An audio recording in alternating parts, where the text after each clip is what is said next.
The Prince and the Pauper by Mark Twain. I will set down a tale as it was told to me by one who had it of his father, which latter had it of his father. This last, having it in like manner, had it of his father, and so on, back and still back, 300 years and more, the fathers transmitting it to the sons and so preserving it. It may be history. It may be only a legend, a tradition. It may have happened. It may not have happened. But it could have happened. It may be that the wise and the learned believed it in the old days.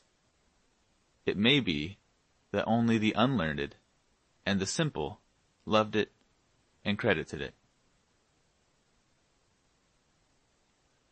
Chapter 1. The Birth of the Prince and the Pauper. In the ancient city of London, on a certain autumn day in the second quarter of the 16th century, a boy was born to a poor family of the name of Canty, who did not want him. On the same day, another English child was born to a rich family of the name of Tudor, who did want him. All England wanted him too. England had so longed for him, and hoped for him, and prayed God for him, that now that he was really come, the people went nearly mad for joy. Mere acquaintances hugged and kissed each other and cried. Everybody took a holiday, and high and low, rich and poor, feasted and danced and sang, and got very mellow. And they kept this up for days and nights together. By day, London was a sight to see, with gay banners waving from every balcony and housetop, and splendid pageants marching along. By night, it was again a sight to see, with its great bonfires at every corner, and its troops of revellers making merry around them. There was no talk in all England but of the new baby, Edward Tudor, Prince of Wales, who lay lapped in silks and satins, unconscious of all this fuss, and not knowing that great lords and ladies were tending him and watching over him, and not caring either. But there was no talk about the other baby, Tom Canty, lapped in his poor rags, except among the family of paupers whom he had just come to trouble with his presence. Chapter 2. Tom's Early Life. Let us skip a number of years. London was 1,500 years old, and was a great town, for that day. It had 100,000 inhabitants, some think double as many. The streets were very narrow, and crooked, and dirty, especially in the part where Tom Canty lived, which was not far from London Bridge. The houses were of wood, with the second story projecting over the first, and the third sticking its elbows out beyond the second. The higher the houses grew, the broader they grew. They were skeletons of strong criss-cross beams, with solid material between, coated with plaster. The beams were painted red or blue or black, according to the owner's taste, and this gave the houses a very picturesque look. The windows were small, glazed with little diamond-shaped panes, and they opened outward on hinges like doors. The house which Tom's father lived in was up a foul little pocket called Awful Court, out of Pudding Lane. It was small, decayed, and rickety, but it was packed full of wretchedly poor families. Canty's tribe occupied a room on the third floor. The mother and father had a sort of bedstead in the corner, but Tom, his grandmother, and his two sisters, Bet and Nan, were not restricted. They had all the floor to themselves, and might sleep where they chose. There were the remains of a blanket or two, and some bundles of ancient and dirty straw, but these could not rightly be called beds, for they were not organized. They were kicked into a general pile, mornings, and selections made from the Mass at night, for service. Bet and Nan were 15 years old, twins. They were good-hearted girls, unclean, clothed in rags, and profoundly ignorant. Their mother was like them. But the father and the grandmother were a couple of fiends. They got drunk whenever they could. Then they fought each other, or anybody else who came in the way. They cursed and swore always, drunk or sober. John Canty was a thief, and his mother a beggar. They made beggars of the children, but failed to make thieves of them. Among, but not of, the dreadful rabble that inhabited the house, was a good old priest, whom the king had turned out of house and home with a pension of a few farthings, and he used to get the children aside and teach them right ways secretly. Father Andrew also taught Tom a little Latin, and how to read and write, and would have done the same with the girls, but they were afraid of the jeers of their friends, who could not have endured such a queer accomplishment in them. All Awful Court was just such another hive as Canty's house. Drunkenness, riot, and brawling were the order there, every night, and nearly all night long. Broken heads were as common as hunger in that place. Yet little Tom was not unhappy. He had a hard time of it, but did not know it. It was the sort of time that all the Awful Court boys had. Therefore, he supposed it was the correct and comfortable thing.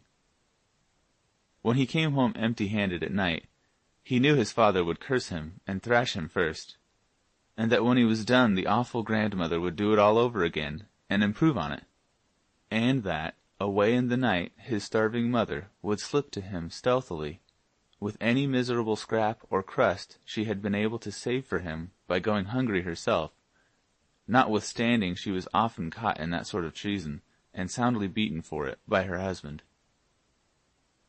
No, Tom's life went along well enough, especially in summer. He only begged just enough to save himself, for the laws against mendicancy were stringent, and the penalties heavy. So he put in a good deal of his time listening to good Father Andrew's charming old tales and legends about giants and fairies, dwarfs and genii, and enchanted castles, and gorgeous kings and princes. His head grew to be full of these wonderful things, and many a night as he lay in the dark on his scant and offensive straw, tired, hungry, and smarting from a thrashing, he unleashed his imagination, and soon forgot his aches and pains in delicious picturings to himself of the charmed life of a petted prince in a regal palace. One desire came in time to haunt him day and night. It was to see a real prince, with his own eyes.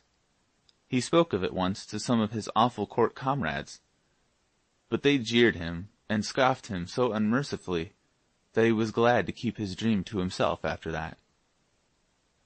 He often read the priest's old books, and got him to explain and enlarge upon them. His dreamings and readings worked certain changes in him, by and by.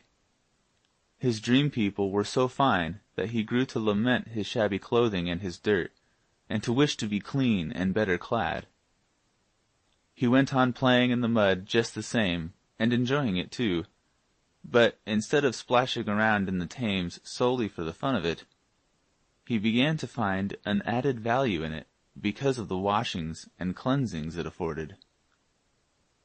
Tom could always find something going on around the Maypole in Cheapside, and at the fairs, and now and then he and the rest of London had a chance to see a military parade when some famous unfortunate was carried prisoner to the Tower, by land or by boat.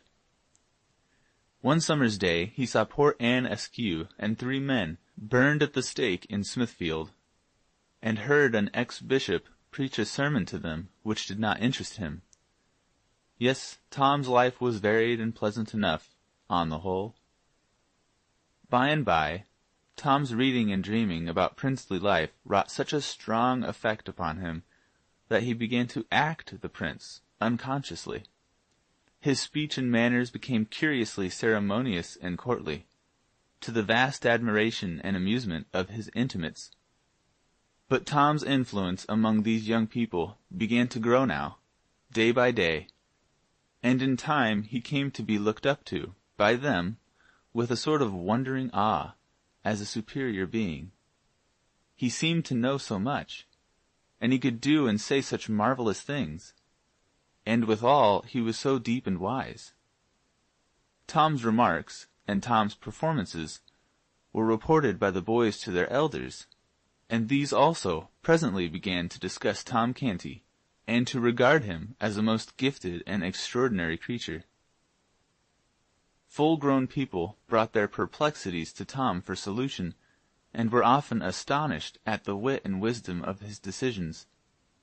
In fact, he was become a hero to all who knew him, except his own family. These only saw nothing in him. Privately, after a while, Tom organized a royal court. He was the prince. His special comrades were guards, chamberlains, equerries, lords and ladies in waiting, and the royal family. Daily the mock prince was received with elaborate ceremonials borrowed by Tom from his romantic readings. Daily the great affairs of the mimic kingdom were discussed in the royal council, and daily his mimic highness issued decrees to his imaginary armies, navies, and viceroyalties. After which he would go forth in his rags and beg a few farthings, eat his poor crust, take his customary cuffs and abuse, and then stretch himself upon his handful of foul straw, and resume his empty grandeurs in his dreams. And still his desire to look just once upon a real prince, in the flesh, grew upon him day by day, and week by week, until at last it absorbed all other desires, and became the one passion of his life. One January day, on his usual begging tour, he tramped despondently up and down the region round about Mincing Lane and Little East Cheap, hour after hour, barefooted and cold, looking in at cook-shop windows and longing for the dreadful pork pies and other deadly inventions displayed there. For to him these were dainties fit for the angels, that is, judging by the smell they were, for it had never been his good luck to own and eat one. There was a cold drizzle of rain, the atmosphere was murky, it was a melancholy day. At night Tom reached home so wet and tired and hungry that it was not possible for his father and grandmother to observe his forlorn condition and not be moved, after their fashion. Wherefore they gave him a brisk cuffing at once, and sent him to bed. For a long time his pain and hunger, and the swearing and fighting going on in the building, kept him awake. But at last his thoughts drifted away to far, romantic lands, and he fell asleep in the company of jeweled and gilded princelings, who live in vast palaces, and had servants salaaming before them or flying to execute their orders. And then, as usual, he dreamed that he was a princeling himself. All night long the glories of his royal estate shone upon him. He moved among great lords and ladies, in a blaze of light, breathing perfumes, drinking in delicious music, and answering the reverent obeisances of the glittering throng as it parted to make way for him, with here a smile and there a nod of his princely head. And when he awoke in the morning, and looked upon the wretchedness about him, his dream had had its usual effect. It had intensified the sordidness of his surroundings 1,000-fold. Then came bitterness, and heartbreak, and tears.